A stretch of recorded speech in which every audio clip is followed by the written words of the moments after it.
Reality shows of today are a non-stop source of controversial moments. He walks right by me, puts his finger in the peanut butter, licks it, and goes on. This island is pretty much full of snakes and rats. It's hard for me to sit there and pretend like everything's hunky-dory when it's not. Who is hunky-dory? But none of them compare to the national outrage generated by one of TV's first reality shows. I can't begin to tell you how embarrassing it was. Like, we're all leprous, syphilitic, lecherous, ignoble, the worst of humanity. Airing in 1973 on PBS, An American Family is considered one of the most boundary-breaking shows ever made.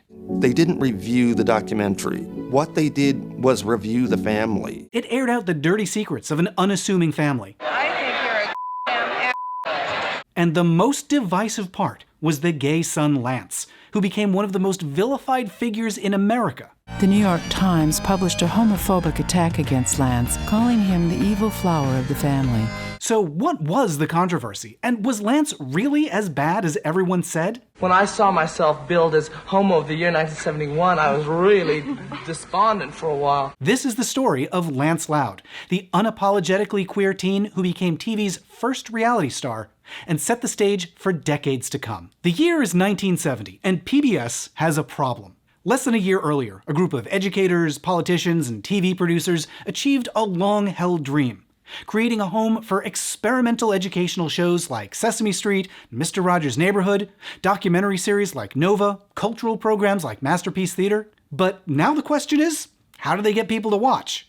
They're up against stiff competition from the three major networks. ABC, CBS, and NBC had dominated airwaves for decades. By the early 1970s, they were pulling in billions of dollars per year to make and advertise shows. In contrast, the entire budget for Mr. Rogers' Neighborhood was just $6,000. And to make matters worse, PBS was coming under fire from the Nixon administration as an unnecessary expense, too liberal, too niche. PBS leaders knew that if they wanted their experiment to succeed, they needed to prove that the public wanted to watch. A PBS board member named James Day had a hunch that PBS's future lay in attracting younger viewers. He'd helped start the Children's Television Workshop to reach very young kids. Now he thought they needed shows to reach teens and young adults, to create what he called a youthquake. And he had a hunch that the time might be right to do just that. That's because America had just been through a decade of social upheaval that had changed the media that audiences wanted to consume. Assassinations, bombings, protests, the Vietnam War, the sexual revolution, the civil rights movement, headlines were full of challenges to powerful, entrenched institutions and powerful, entrenched people. And there was a new attention on groups that had previously been marginalized. Women, queer people, people of color. When you compare American culture in the late 1950s to the early 1970s, it seems like a totally different country. You can see that media shift in genres like the movie musical. Audiences were losing interest in happy, escapist fantasies like The Music Man, and turning to shows like Cabaret, which strove for realism and even directly condemned those who look away from the ugly realities of life. And you can see the change on television, too. There have been decades of sitcoms about happy nuclear families, or silly fantasies like Talking Cars and Suburban Witches. But in the early 1970s, there was a sudden shift toward more realistic shows like All in the Family, which grabbed real-life topics from news headlines and tackled previously taboo subjects like homosexuality, anti-Semitism, and menopause. Topics that had always been a part of American life, but had always been avoided and practically invisible on TV before. But not every television attempt to keep up with the times was successful. Some were huge flops. For example, a show called Turn On, a sketch comedy show that was supposed to be super modern and youth-oriented.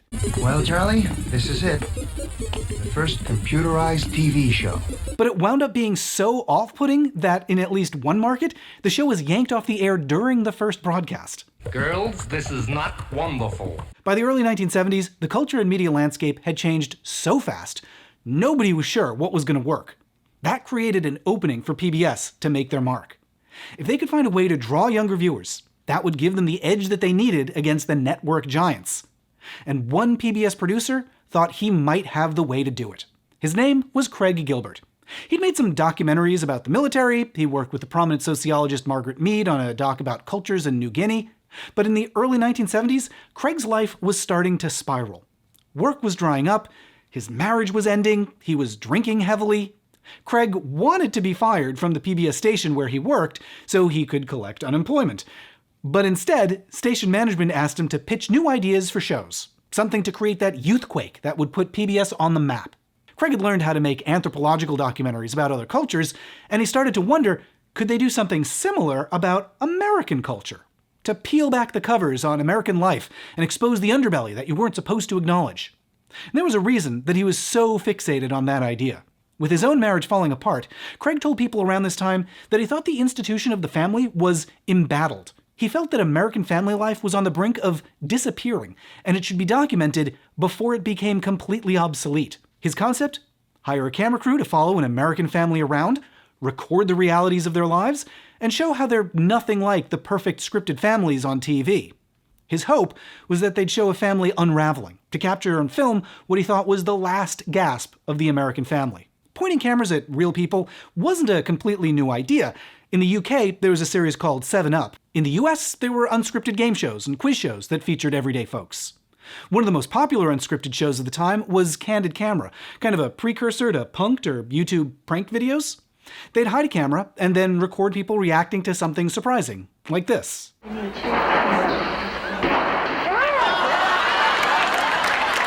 Or like this. At the back of the parking lot.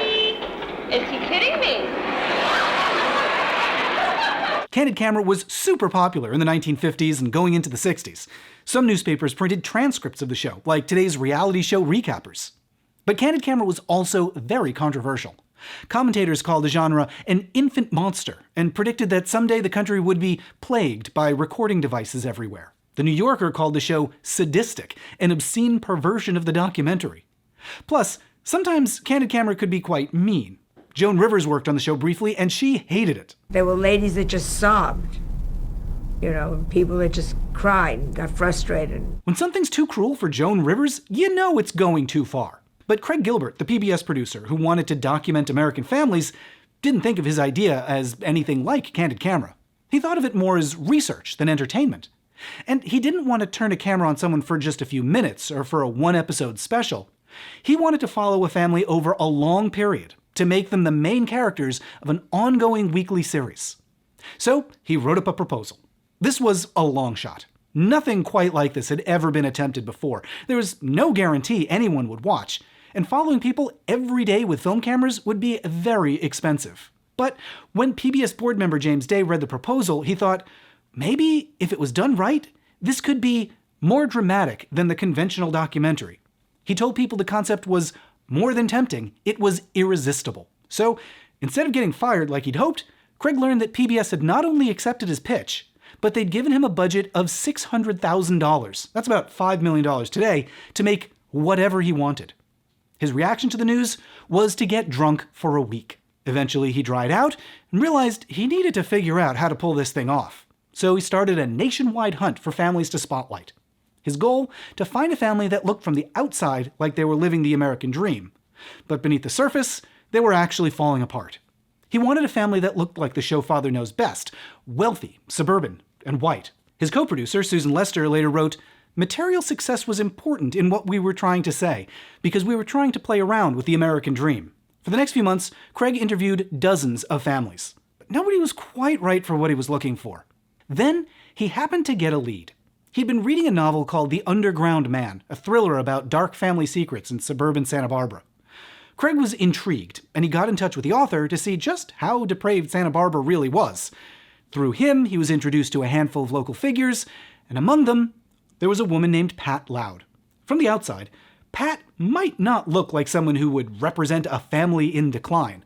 She was a mother of 5 in her mid-40s. She'd grown up in Oregon, loved to read, had majored in history at Stanford, and dreamed of having a career, but came from a generation in which women with careers seemed like an unattainable fantasy. She later wrote, "I had been programmed for marriage, to get an education so she'd be more desirable as a wife.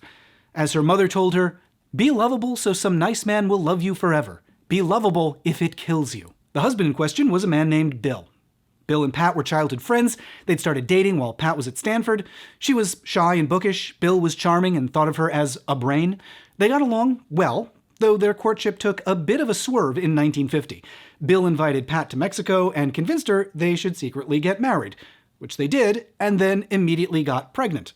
In the early 1950s, elopements and secret pregnancies weren't the sort of thing that was supposed to happen to nice people, and they tried to keep it secret. Until finally, there was no hiding the pregnancy, and their first kid was born, a boy they named Lance. Around that time, Bill had to finish up some military service, which meant he was often away, so for the first year, Pat was mostly alone in the house with the new baby. That wasn't easy for her. Even as a little boy, Lance was loud and rebellious. Pat described him as being like 4 boys in one, hyperactive, constantly on the go. A doctor told her that Lance would be easier to manage if she gave him tranquilizers, and she trusted that until she saw that it just made Lance cry all day, and she stopped. After about a year, Bill was able to return, and soon they were pregnant again. And again. Over the next few years, they had a total of 5 kids. But even though Lance was by far the hardest to manage, Pat adored him, and she was fiercely protective. She later wrote, "Because he apparently had something wrong with him, I loved him more than ever." And as he got into his teens, Lance started to chafe at life in Santa Barbara. He found it too sleepy, too boring. He knew he didn't fit in. He was chastised and called out and ridiculed and beaten up, and I think he really struggled with a lot of self-worth. He would sneak out of school or out of the house. He'd get in trouble, and then he'd charm his way out of it. At 13, he read about a cutting-edge artist in New York named Andy Warhol and decided that was the life for him. Lance dyed his hair white to match Andy's wigs and told everyone he was going to become an artist. Family members recall he wasn't always easy to live with. He stole the family station wagon, went off to Haight-Ashbury in '67. Then he went to Altamont to see the Rolling Stones. But they also recognized that when it came to art and culture, Lance was out ahead of everyone. It was Lance that introduced me to the Beatles, Jimi Hendrix. He brought Jimi Hendrix in. Marijuana, he brought marijuana in. And there was another way that he was ahead of his time. From his early teens, he made no effort to hide the fact that he was gay. Here are his siblings reminiscing about it. We knew what Lance was a long time before anybody else did, and we loved him. It didn't make any difference. We didn't know what it was, but we knew he wasn't going to have, get married or something. That conversation, by the way, is from a podcast that the family made called The Loud Family Unshattered. You can find all 6 episodes of that wherever you listen to podcasts. Lance finished high school at around the same time as the Stonewall Uprising in New York, and he had big plans to get out of Santa Barbara and see the world. Craig Gilbert found the Loud family fascinating. He told them the rest of the country would think so too, and he had to make the documentary about them. Bill, the patriarch of the family, loved that idea. He was happy to show off everything he'd achieved, running his own business, owning a big house with a pool, driving a Jaguar, that he was indeed living the American dream. Pat was more reluctant. She'd always been superstitious about cameras. She had an uncomfortable feeling they might steal her soul. And that's not the only issue. For years, Bill had been seeing other women. Pat confronted him about it numerous times, and they'd often fought. But they figured they should stay together for the sake of the kids. And if they split up, everyone would know that they had problems nice people weren't supposed to have. But Pat wondered if maybe doing the show could bring them closer together. During Craig's visit, she noticed that everyone put on a happy face and behaved like a perfect family. She figured, well, families on TV always look so happy, like on the Brady Bunch. She later wrote that she thought, maybe some of that nice, unreal reality would rub off on us too. And, like the rest of the family, she was flattered to be asked. Craig lavished them with praise, told them how interesting they were. We had no connection with show business, had no idea how it worked, and didn't realize what we were getting into. In retrospect, she later said, wouldn't anyone want that to be true? So, she and Bill talked it over with the family, and they said yes. But what they didn't talk over, what nobody else knew about, was that Pat had one more reason to say yes. She was thinking about who might watch a show like that. And she hoped that maybe Bill's mistresses would see how happy the family was. That Bill might sleep around, but the mistresses would realize at the end of the day, he'd always come home to Pat. Appearing on TV, she hoped, might save her marriage. So now, Craig had a family, but he still needed a crew. He reached out to a young married couple named Alan and Susan Raymond, who'd been making a name for themselves with small documentary projects. They were interested. Like him, they'd noticed that American families were going through a change. But their take was a little different. They didn't think families were dying out or becoming obsolete, but the way that they'd always been depicted was. To the Raymonds, an entire generation of viewers was unconsciously traumatized because they could never measure up to the image of family life they saw on the screen. This project seemed like it might be a remedy for all that trauma. There was just one problem. After meeting, Craig and the Raymonds realized they just didn't get along. Not because of their work or philosophies, just personally. But the Raymonds came with impeccable credentials. Alan had studied film at NYU in the 60s and had been recognized for the quality of his work among his classmates, which is pretty impressive considering one of them was Martin Scorsese. I just want you to give me a little more.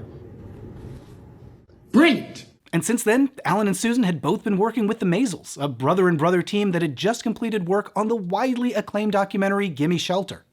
So, despite having a feeling that this relationship might be a little rough, Craig hired the Raymonds to film The Loud Family. He later explained, "It's better to work with someone you know but don't especially like than to work with an unknown. At least I knew what I didn't like about the Raymonds. I also knew that, by and large, they would get it down if I could avoid killing them." Not the best start to filming, and things were about to get even worse. It began with a test shoot, a one-day experiment to see if this idea would really work. Alan and Susan Raymond headed to Santa Barbara to follow one of the Loud kids, Kevin. He was running for student president against a student named Dagmar, and Kevin was expected to easily win. The day of the shoot was exciting for everyone. Having a camera following Kevin around school made him seem like an instant star, like he was already president. But at the end of the day, when the votes were counted, Dagmar trounced him. And even worse, when they processed the film, it turned out someone had grabbed the wrong lens, and all of the footage was unusable. Bad omens were starting to pile up. But there was no turning back now. PBS had set aside a huge budget and was expecting them to deliver an exciting new show, so they had to press on. Fortunately, there was another exciting event coming up for them to film. Lance, the oldest son, had recently moved to New York, and Pat was heading out to visit him. All Pat knew was that Lance was staying at a place called the Chelsea Hotel. Sounded nice. She expected there'd be a white-haired grandma type running the place who took care of the residents and did their laundry. But when she told Craig where Lance was staying, his eyes bugged out of his head. That's because the Chelsea had a bit of a reputation among New Yorkers. Built in the 1880s, the Chelsea had long been a home for counterculture authors and artists. In the 1940s, it was bohemians. In the 50s, beatniks. In the 1960s, hippies. Over the years, it had been home to queer icons like Quentin Crisp, Gore Vidal, Tennessee Williams. It was where musicians like Jefferson Airplane, Patti Smith, and the Sex Pistols stayed. Pat was right about one thing. There was a white-haired figure associated with the Chelsea.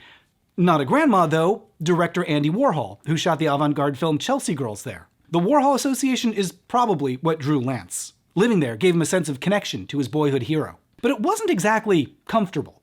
By the 1970s, the Chelsea was infested with roaches. Drug use was out of control. Some of the stairways had no railings because residents had ripped out the ironwork to sell for scrap. For reality TV drama, you couldn't set up a better scene.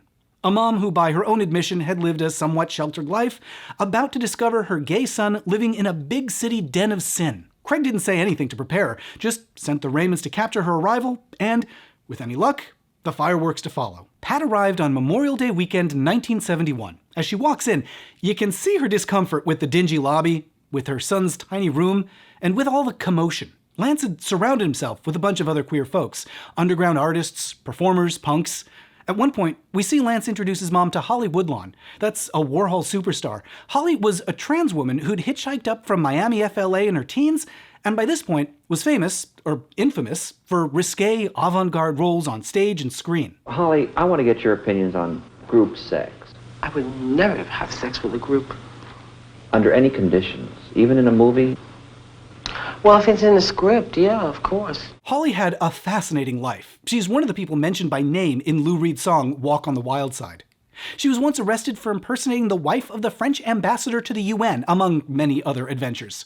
And we don't have time for all those stories here, but I'm posting a bonus video over on Patreon all about Holly. That's at patreon.com/mattbaum. For his part, you can see Lance is clearly delighted by this new life. Here's his friend Christian Hoffman remembering it. We were outcasts in high school. Nobody in art class liked us. The people in sports hated us. And we thought, like, we're not going to settle for this shit. We're going to go make our own world. Here in Greenwich Village, it was safe for Lance to be open and out, to be as gay as he wanted to be. But that's what had Pat worried. In most of the country, it was dangerous for queer people to be so open in 1971. It was simply a given that they should stay hidden for their own safety. Ever since Lance was born, Pat had been very protective of him. She later wrote that when she saw him at the Chelsea, she was doing her best not to visibly freak out. But inside, she was terrified. She wrote that as she stood in the room watching Lance and the cameras, her main thought was, my son is camping it up. What the hell am I supposed to say or do? And that was just the start of what Lance had planned. That night, he took her to a show at La Mama. I talked about La Mama more in my video about Howard Ashman. It was a scrappy little off-Broadway theater, operated not always entirely legally, where you could see weird, experimental, and very queer plays. They'd be seeing a show called Vain Victory, which the New York Times called a campy transvestite musical spectacle, and unabashed trash. Not only that, but the seats that Lance had scored were on the stage.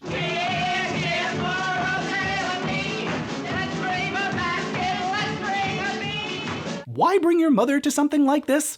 Well, the Raymonds have a theory. Lance took his mother deliberately, too, to kind of, confront her with the gay culture. And confront her it did. She later wrote that just seeing people do drag in person shocked her to her shoelaces. After the show, Lance and a friend asked her what she thought, and you can see her try to be diplomatic. If I hadn't been on the stage, too, that might have been nice, but I kept thinking everybody was going to come and do it in my lap. They try to explain the show to her, but they don't exactly help their cause. If you're into drugs, you understand their references. The most Pat will say is, Well, I don't like things that make me feel uncomfortable and embarrassed, and it did. And she's not just talking about the play. A few hours into her visit, Pat wrote that she was deeply troubled by the scene that Lance had found. That part of New York that Lance introduced her to couldn't have been further away from her life in Santa Barbara than it was. You can see her try to pull him out of it. They go for a walk in the park, and she delicately says, Well, I kind of wanted to talk to you and find out, when you think you'll be moving out of the Chelsea and what... But Lance replies, I want to stay there forever. Not at all what she was hoping to hear. Pat later wrote that she was trying desperately to understand Lance's new life and felt like she was getting nowhere. The rest of her trip was a whirlwind. We see Pat wandering the city, visiting a Warhol gallery with Lance, stress smoking in her hotel room, the whole time trying to maintain what she called a sphinx-like neutrality while freaking out inside.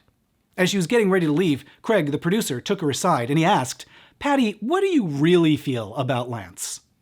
She had seen a lot on her trip, from the raunchy show about drugs to the strange friends who might lure him into a life far from home that he might never come back from. In response to Craig's question, Pat later wrote that she thought of a mother that she used to know, a woman who joked that her daughter was a disappointment because she wasn't pretty enough. Whenever the daughter approached, that mom would laugh. Oh God, here she comes. I'm afraid to look. Pat saw how that tore the daughter up. She'd resolved to never be that kind of a mother. So she told Craig Lance had gotten himself into a pretty weird scene, but she said, I want him to grow up, and that's a job he's got to do on his own. And later on, she wrote that despite her son's life not being what she might have expected, frankly, I'm proud of Lance, of his candor, his daring spirit, and his frontal assault on life. And when she returned to Santa Barbara, Bill asks how Lance is doing, and here's how Pat responds. But he's so wonderful, God, he really does have some spark of life that I've never seen in anybody. Here's Alan Raymond talking about the footage that they captured. I don't think you had seen anything like that on TV. A real mom worried about her son, the son not sort of, playing by the rules, particularly, flaunting his sexuality. And during her visit on a walk through Central Park, Lance says something to Pat that a lot of queer viewers probably recognized. That growing up, he never felt like he fit in. It was like being a little mouse and trapped in a box. Pat says she doesn't understand at first. She says if he felt trapped, it was his own doing. But you went into your room one year and you didn't come out for about 2 more years. I know. Except at night when you lurched out the window. I know, but it was all frustration, I felt so frustrated at being... There's always been something in me that I could never understand. A lot of parents, seeing their kid falling in with such an unconventional crowd, would insist they come home or cut them off. But Pat doesn't. Mom was shocked by all this, but the thing that really moved her, she felt that he found the place that he belonged. It was a place that he fit. She saw that, and she removed her own personal feelings about how much it disturbed her or frightened her. So as hard as it was, Pat gave Lance the freedom to explore who he was and who he could become. But although she could see that Lance was happy in New York, things were less happy for her back home. Over the next few weeks, the cameras took in everything that the family did.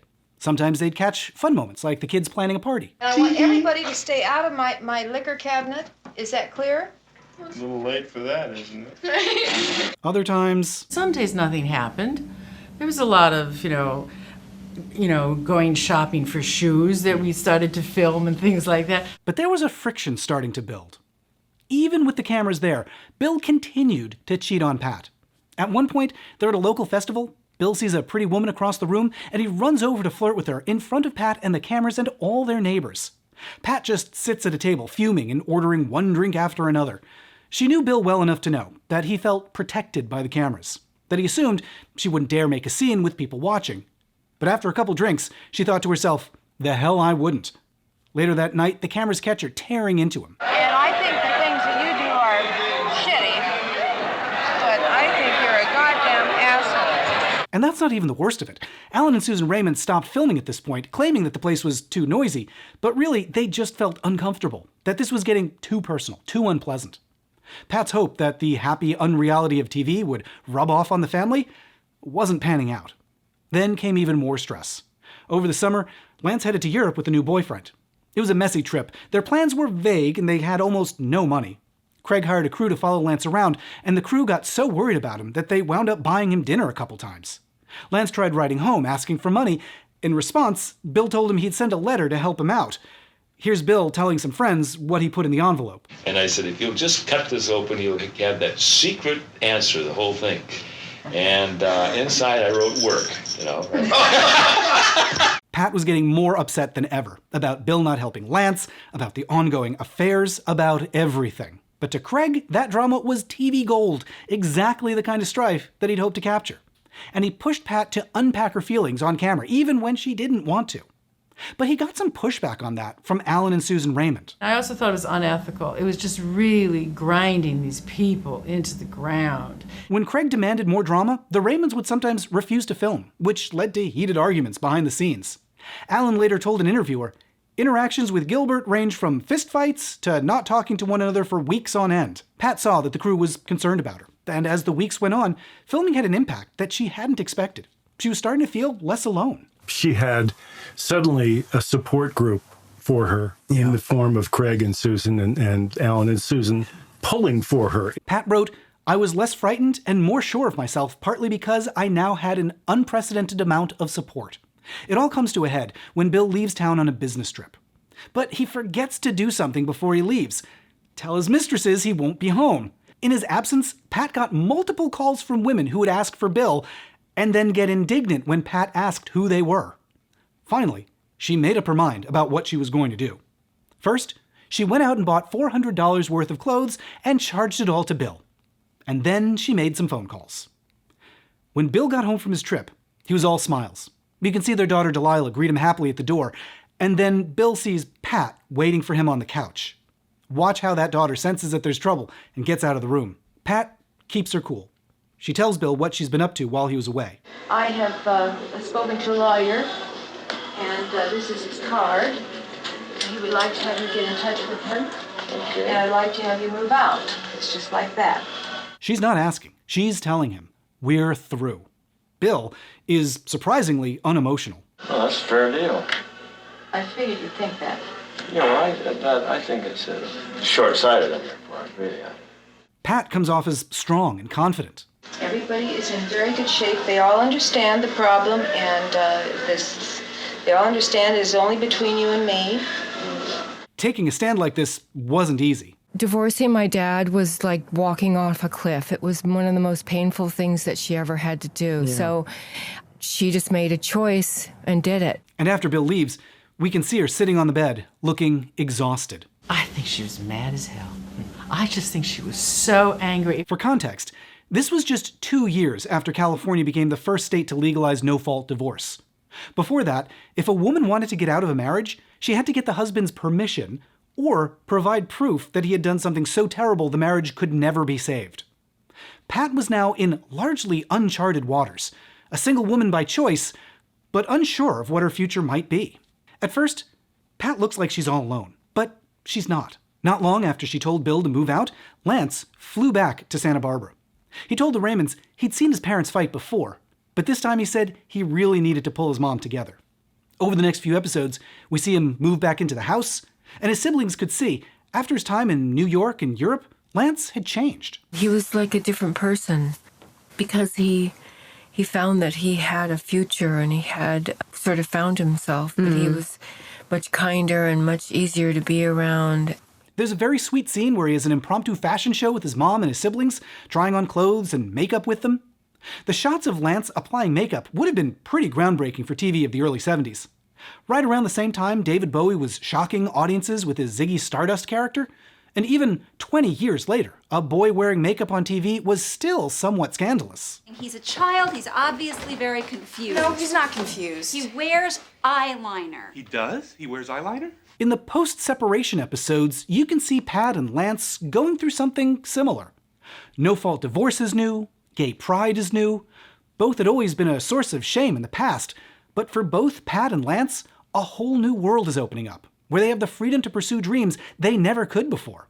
And they no longer have to feel embarrassed or worry about who might see. That could be why Pat was so encouraging toward Lance when she visited him in New York. Remember, she told Craig she wanted Lance to stick it out, that she wouldn't try to drag him away.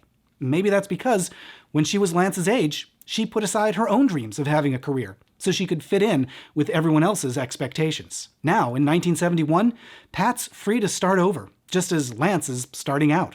And they're doing it together, as a family. But as exciting as that must have been, it was hard to know what the future would hold, and impossible to guess how America would respond. As the end of 1971 approached, the family was doing okay, but Craig, the producer, was not. Hiring a second crew for Lance's European trip cost a ton of money. And now, because they were separated, Bill needed a separate crew as well. Their budget, initially $600,000, had more than doubled to $1.6 million. That's about $8 million today. And the sheer volume of footage was becoming a little unwieldy. They were just stacking up to the ceiling, all the film. 5-6 hours of the series, that was on the floor in the motel room. It just was going and going. And so, around Christmas, the Raymonds said their goodbyes to the Loud family. By this point, they had about 300 hours of film to go through. And for all those months of filming, nobody was sure what it would reveal. Would it prove Craig right that families are obsolete? One of Bill's friends tells him as much after the divorce. The family thing as we had known it in our youth really is a thing of the past. And it's, you see all the signs of it coming to an end as such. Right. Or would it prove the Raymonds right? That families had always dealt with drama like this, and the only difference was that now it was being acknowledged. Maybe seeing Pat go through a divorce and Lance find his crowd would help other people in similar circumstances. They were just going to have to figure out what all that footage would say in the edit. To assemble the episodes, Craig hired editor Ellie Hamerow, who had a background in news. One of the first things she noticed was just how dangerous the project could be to Lance. Her concern? Being openly gay among friends in Greenwich Village was one thing, but this would be broadcast nationally, at a time when queer people faced significant stigma, or worse, deadly violence. At the time that they filmed, homosexuality was still illegal in New York and classified as a mental illness. She told Craig they had an obligation not to depict Lance as too flamboyant, to protect him. Craig heard her out, and then he fired her and hired one of his friends, an editor named David Hanser. David was also going through a divorce and saw eye to eye with Craig about how to depict the family. Together, they edited the 300 hours of footage into 12 one-hour episodes. And in early 1973, they were ready to put them on the air. Before the broadcast, Craig invited the Loud family to watch what he'd put together. In their opinion, it was pretty good. Sure, it was rough seeing the end of the marriage, but they thought it portrayed them fairly, accurately. And Craig assured them this was an important show, a new kind of documentary. And that wasn't just his opinion. The world-famous sociologist Margaret Mead had seen what he was working on and said it was a new art form. I think the American family represents a new form which may be as significant for the understanding of human behavior as the invention of the novel. With an endorsement like that, the Louds were feeling pretty good. But not for long. With just days to go before the broadcast, PBS sent out press kits to promote the show. Those kits described the family as shallow, materialistic, said that the family breakdown was a symptom of an American disease. Newspaper ads were even worse. One showed the family's Christmas card with Lance's face torn out and text describing his lifestyle that might shock a lot of people back home. In an interview, Craig Gilbert suggested the Louds had done the show because they wanted an ego boost. The Louds had trusted the crew. They'd opened up their home and gave them full access to intimate moments in their lives, and now they were getting shamed for it. I felt very betrayed, and my kids didn't deserve what I led them into. There are headlines like, "The dream crumbles, dream turns nightmare." Commentators said the Louds were the type of thing we fear for our society, that they're sleepwalking, mechanical, and were devoid of culture. The New York Times called the Louds an American tragedy, and said the problem with Pat was she didn't do enough needlepoint or gardening. What they did was review the family. They didn't review the documentary. But the worst coverage was reserved for Lance. It started with PBS's press material, which declared that he'd fallen in with a homosexual scene that was shifting and sinister. An article in the New York Times attacked his flamboyant leech-like homosexuality, called him the evil flower of the Loud family, that had fallen in with a transvestite perverse world of backward genders. A theme in many articles was looking for someone to blame for Lance's homosexuality. In the New York Times, a columnist wondered if it was Pat's fault for inducing labor and making Lance nervous and high-strung. Another said it was the fault of both parents for leniently dealing with their oldest son's homosexuality.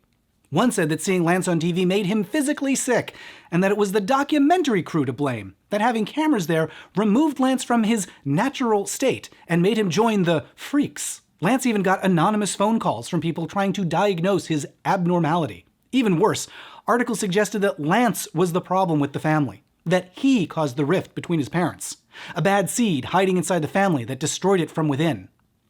Why the infidelities, wrote one commentator? We can guess. Bill reached his early 40s and his first son was not going to be a man. The disappointment may have driven him to prove himself with others. All men can sympathize with Bill about this. That is, of course, bananas. If your son is gay, you have no choice but to cheat on your wife to prove what a stud you are? And yet, that attitude was not uncommon. To many, Lance represented more of a family breakdown than the divorce. He was held up as the bad guy of the series. One article wrote that the family's trouble began when Lance left home to join a bunch of homosexuals, and that his presence meant that the Louds had more problems than the typical family. Without meaning to, an American Family had invented reality TV's first villain edit. And bear in mind, all of these attacks in national papers and magazines were being directed at someone who was barely out of high school and had no role model for dealing with that kind of attention. These days, we're all familiar with reality show main characters. But back then, nobody had any examples for how to deal with this onslaught of negative attention. So they all just had to figure it out on their own. And I felt terrible that I had gotten them into this thing. So we fought back. To his credit, Lance didn't just take the abuse. He defended himself. In articles, in interviews, he went on Dick Cavett and talked about the toll of all that coverage. When I saw myself billed as Homo of the Year 1971, I was really despondent for a while. Lance acknowledged he is a lot. And I really do get harder and harder to swallow during the entire series. But he never apologized, never toned himself down. He even claps back at one column that said Lance would be straight if his father had been closer to him. But the column sympathized with Bill not wanting to get close with his own son, saying that trying to get close to Lance was probably like swimming next to an electric eel. Well, I don't know. Maybe some people enjoy swimming next to an electric eel. Pat defended Lance, too.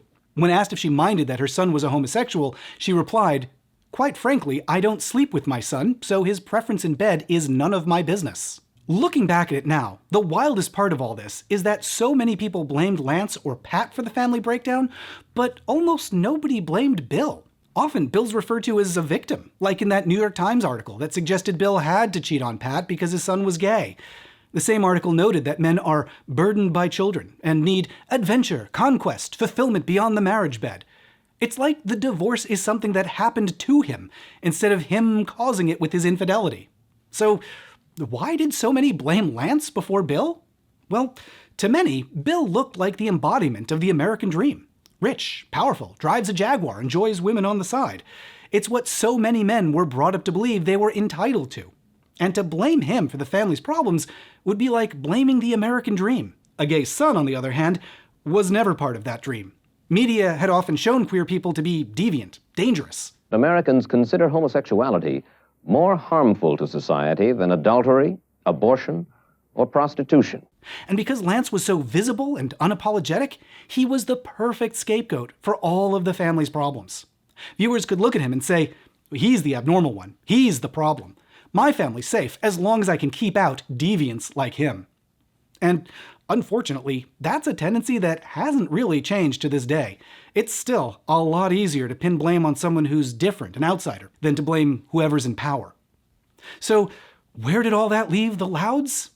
An American Family was a huge success for PBS. It drew 11 million viewers, a massive hit for the time. One newspaper called watching the show the new national pastime.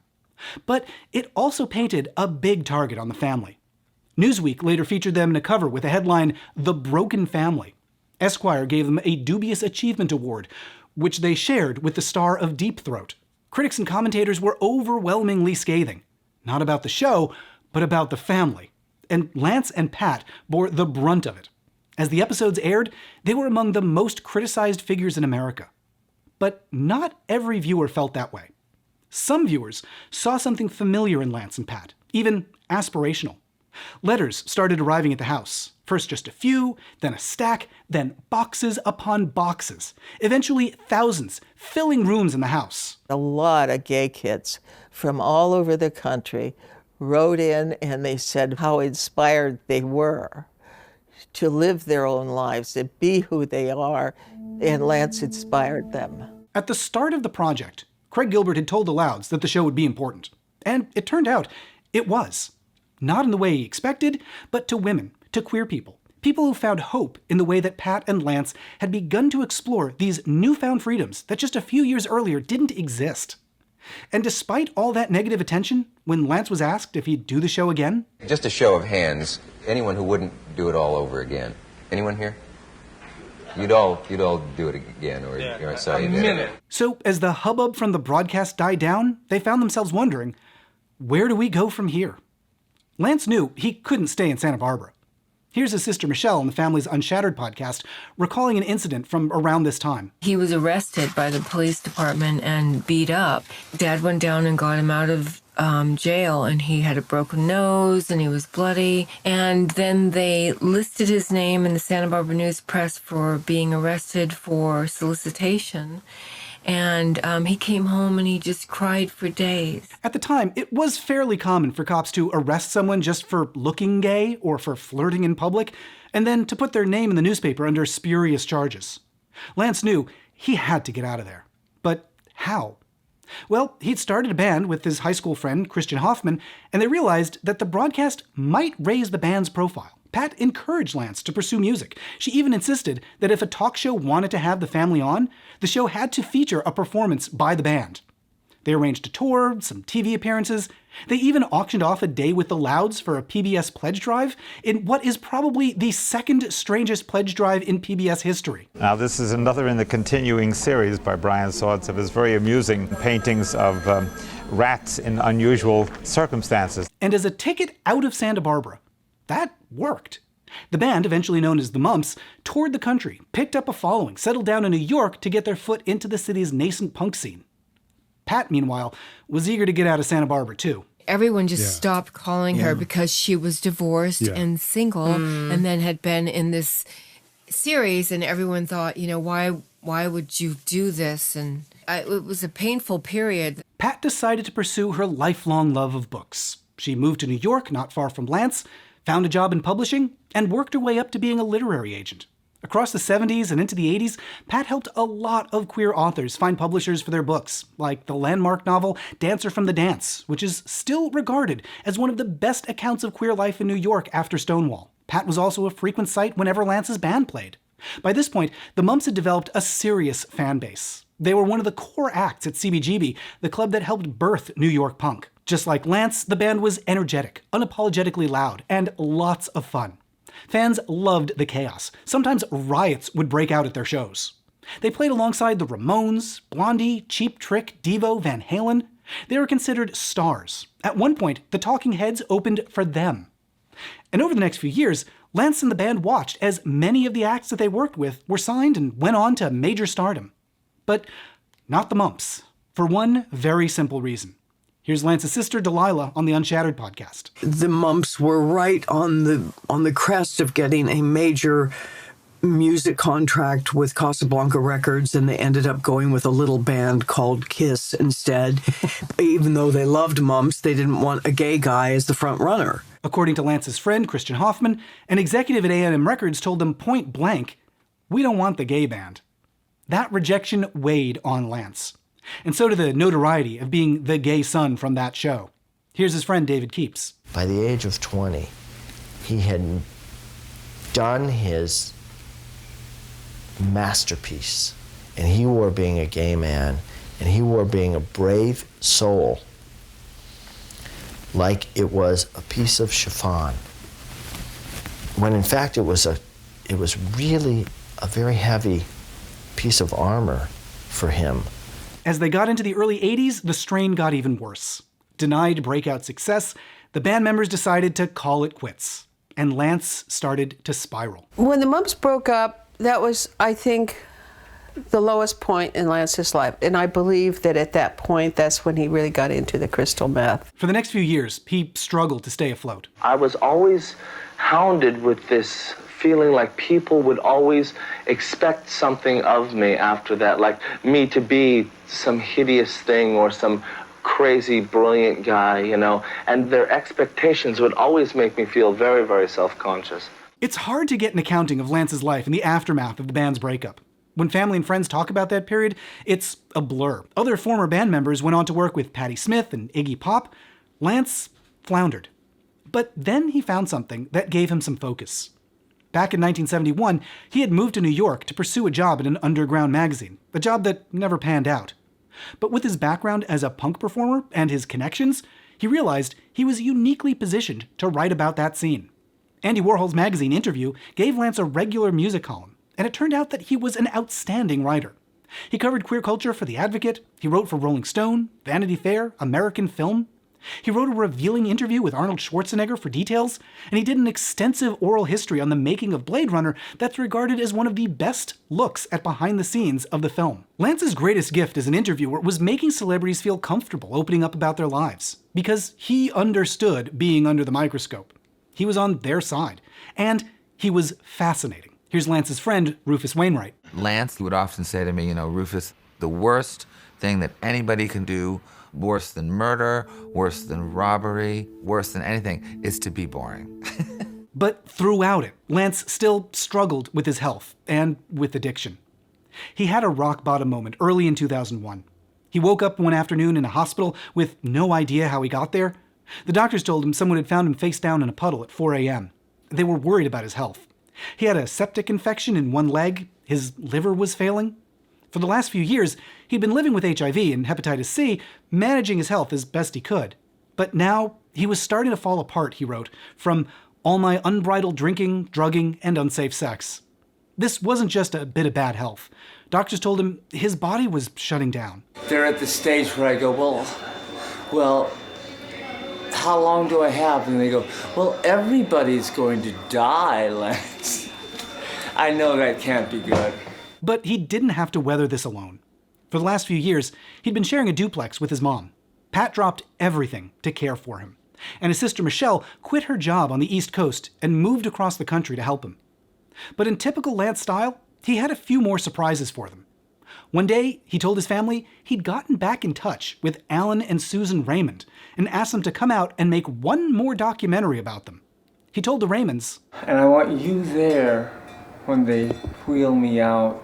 At first, nobody was sure if that was a good idea, but he told his family after an entire lifetime shaped by that series. It just came into my mind and I thought, I can't leave the planet without some form of closure from the series. And so, despite their discomfort, they agreed. For Lance. If there's any good that can possibly come out of any of this terrible, terrible thing, it is that people will say what a brilliant, wonderful boy he was. Just a minute. The cameras capture a family that had changed a lot over the years, especially Bill. He has turned into a tremendously caring, loving individual. He is not the beast he was 30 years ago or even 30 months ago. My 50s establishment dadism was forget about it. You know, life is tough, get on with it. And I should have gone with his more sensitive side. You think of what you should have done when he was a young man.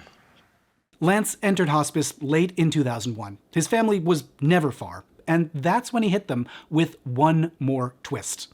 Here's Delilah again speaking on the Family's Unshattered podcast. Michelle and Mom were bedside with him, and he turned to Mom and he said, you know, I have been your right-hand guy for my entire life, and I'm clearly going to die, and I think that you should remarry Dad. In a lifetime of surprises, that might have been Lance's biggest yet. At that point, Bill was living in Houston, Pat in LA. They'd built completely separate lives.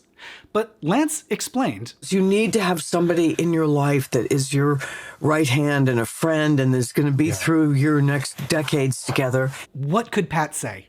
In that moment, she told him, well, I can't promise you that I will marry your father again, but he will always be a friend. And with the family gathered around, Lance passed away in December of 2001. There was a memorial service with family and friends. Lance never took life for granted. He was both fearless and vulnerable, and I am comforted to know that he always knew that life is short and never missed a beat. And if you look out in the audience, you can see Pat sitting in one row and Bill sitting a few seats away. They hadn't yet decided if they would act on Lance's request to remarry, but they were thinking about what he'd said. Remarrying, they agreed, wasn't what either of them wanted. But on the other hand, Lance had a good point about them being alone now. Maybe they could find something that would work. So, with a little help from the kids, Bill and Pat found a house in LA, close to their daughter Michelle. They moved in together after 30 years apart, not as a couple, but just, as their kids called them, as buddies. They enjoyed their life together. You know, they read the New York Times every day. They had breakfast together. They would have coffee. They would have their happy hour. And sure enough, Lance was right. That companionship was just what they needed. It helped them stay independent as they aged. It wasn't the remarriage that Lance had envisioned, but it was something that worked better for them. Friendship. They would sit out in that backyard on Raleigh Street, and they'd look up at the sky, and they'd see the jets leaving LAX, and they're like, remember when we used to travel, how much fun that was? And even though he had passed away, that wasn't the end of Lance's story. In the years that followed, Pat opened the home that she now shared with Bill to Lance's friends. Queer artists, performers, outcasts. On any night, you could find her sitting in the garden with an eclectic mix of folks like Rufus Wainwright, Lily Tomlin and her partner Jane, and an old friend with whom Pat had kept in touch, Holly Woodlawn. They'd sit and reminisce, they'd listen to the Mumps, and it could feel like Lance was still there to entertain them. He loved riding his bicycle, singing at the top of his lungs, and I always think about him like that. I don't know about his legacy. I know what he means to me. And of course, Lance left a tremendous impression on people who saw themselves in An American Family, and also on the future of television. In a time before modern reality shows, with no role models or examples to follow, Lance set the template for what would come next. He established that queer people belonged on reality shows because they're as much a part of real life as anybody else. Not only that, but that they could stand out as stars. From landmark queer figures on shows like The Real World, to Queer Eye, to The Real Housewives, Lance blazed a trail for all of them. As his sister Delilah said, Lance was too impatient to wait for the rest of us, so he ran ahead and scouted the rapids to tell us that the water was fine. Craig Gilbert had set out to make An American Family to prove that families were falling into ruin. And to many at the time, it seemed that that year with the Louds had proved him right. But now, looking back, the show and its aftermath tell a very different story. Lance and Pat became an inspiration for people who, like them, were just starting to explore a newfound freedom to live lives of their choosing without the shame of past generations. The Louds took care of each other, relied on each other when times were tough, figured out how to stay in each other's lives even when their relationships changed. When you're sitting there on Dick Cavett and the world is looking at you and you've got your whole family there, you realize that these people are the people that you need to get through this together. Yeah. Far from being obsolete, what An American Family shows is a version of the family where people can pursue their dreams and live the lives of their choosing. True, it's not what you'd see on idealized fantasies like Ozzie and Harriet. Instead, it's a portrait of how a family can become more resilient, more free, and ultimately, more real. Lance has a lot of great quotes, but really one of my favorite is, "Family is eternal. You could see it in the shape of their ears or the initials carved into the hearts of trees. Divorce can't destroy it. Television can't devour it. We're still standing loud and proud." Now, in making this video, I found a lot of great stories that I just didn't have room to talk about, from bizarre candid camera pranks, to the adventures of Holly Woodlawn, to the amazing stories about the making of Blade Runner that Lance uncovered in his work as a journalist. I'm putting all those stories and lots more in bonus videos over on Patreon. You can watch those at patreon.com/mattbaum. And for even more about queer TV shows, check out my book, Hi Honey, I'm Homo.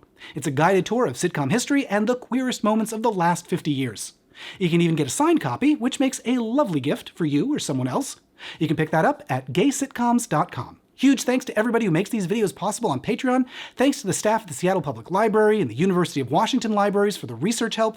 Big thanks to the Loud family for being so open to sharing their stories. Check out their podcast, The Loud Family Unshattered.